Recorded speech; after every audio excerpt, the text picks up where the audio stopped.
बिस्मिल्लाहिर्रहमानिर्रहीम। अस्सलाम वालेकुम। एमबी न्यूज़ के डिस्ट्रिक्ट बुलेटिन के साथ मैं हूं नुसरत नूर। बुलेटिन का बाकायदा आगाज कर लेंगे और सबसे पहले खबर शामिल करेंगे लाहौर से फहद अली की रिपोर्ट के मुताबिक, जहां पर नायब कप्तान मोहम्मद रिजवान मजबूत तरीन उम्मीदवार बन गए।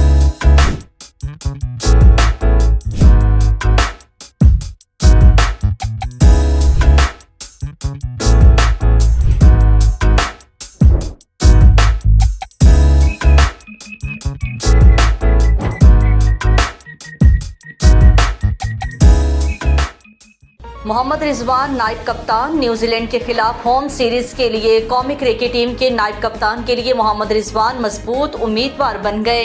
बाबर आजम के कप्तान बनने के बाद अब कौमी टीम के एक नायब कप्तान की तकर्रुरी का मामला ज़ेर बहस है, जबकि साबिक नायब कप्तान मोहम्मद रिजवान एक मरतबा फिर नायब कप्तान के मजबूत उम्मीदवार बन गए हैं। ज़राए का कहना है कि मोहम्मद रिजवान को कौमी क्रिकेट टीम के नायब कप्तान बनाए जाने का कभी इम्कान है।